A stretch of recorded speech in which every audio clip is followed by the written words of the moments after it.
Què tal, queridos? Avui anem a treballar un poquet al voltant de la paraula docte cagalló. Docte cagalló.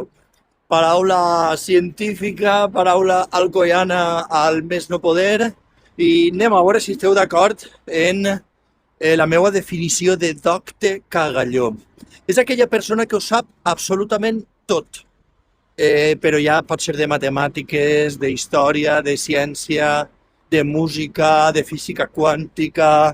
I a més és una persona que ja quan s'alça per el matí ja perdona vides. És a dir, no, perquè clar, això, o segons, però en les seues afirmacions o en les seues lliçons mai aporta datos, mai són resolucions conclusives, no? Una frase mítica, clar, és que la millor fila, és que la més antiga de totes, anem a veure, de quin any, per què és la millor, dame datos, no? Dame datos. Docte cagalló. No permet tampoc que se li corregisca res i és una persona que es dedica contínuament a corregir els demés i a donar lliçons de vida. Val? I a més, quan parla s'escolta ell mateixa.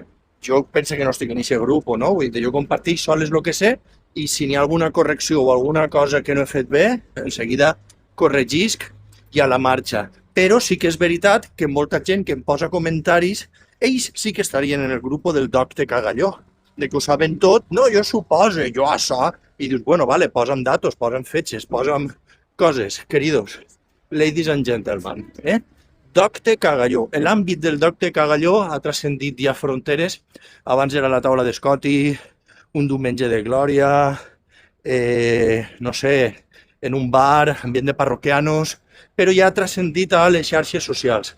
En els pròxims vídeos, en els pròxims comentaris, vos intentaré identificar, fer una aproximació més exacta a lo que seria dos perfils de docte cagalló que he trobat jo en les xarxes socials després de tota aquesta experiència que portem en Alcoyanos por el Mundo. Correcte? Esteu d'acord en esta definició de docte cagalló, queridos? Adiós.